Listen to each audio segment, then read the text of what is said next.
Le vieillard et ses enfants. Toute puissance est faible, à moins que d'être unie. Écoutez là-dessus l'esclave de Phrygie. Si j'ajoute du mien à son invention, c'est pour peindre nos mœurs, et non point par envie. Je suis trop au-dessous de cette ambition. Phèdre enchérit souvent par un motif de gloire. Pour moi, de telles pensées me seraient malséants. Mais venons à la fable, ou plutôt à l'histoire de celui qui tâcha d'unir tous ses enfants. Un vieillard près d'aller où la mort l'appelait. « Mes chers enfants, dit-il, à ses fils il parlait, voyez si vous romprez ces dards liés ensemble, je vous expliquerai le nœud qui les assemble. » L'aîné les ayant pris et fait tous ses efforts, les rendit en disant « Je le donne au plus fort ». Un second lui succède et se met en posture, mais en vain.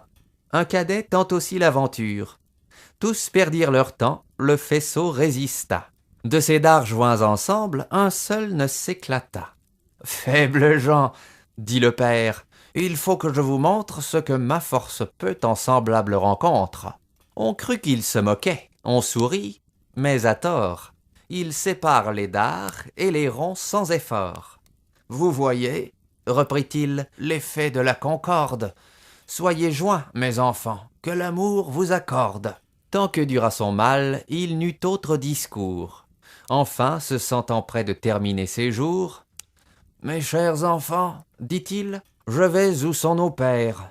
Adieu, promettez-moi de vivre comme frères, que j'obtienne de vous cette grâce en mourant. » Chacun de ses trois fils l'en assure en pleurant. Il prend à tous les mains, il meurt, et les trois frères trouvent un bien fort grand, mais fort mêlé d'affaires.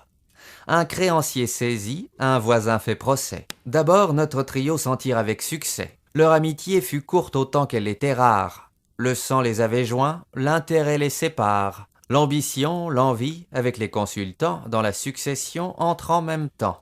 On vient au partage, on conteste, on chicane. Le juge sur 100 points, tour à tour, les condamne. Créanciers et voisins reviennent aussitôt. Ceux-là sur une erreur, ceux-ci sur un défaut. Les frères désunis sont tous d'avis contraires. L'un veut s'accommoder, l'autre n'en veut rien faire. Tous perdirent leurs biens, et voulurent trop tard profiter de ces dards unis et pris à part.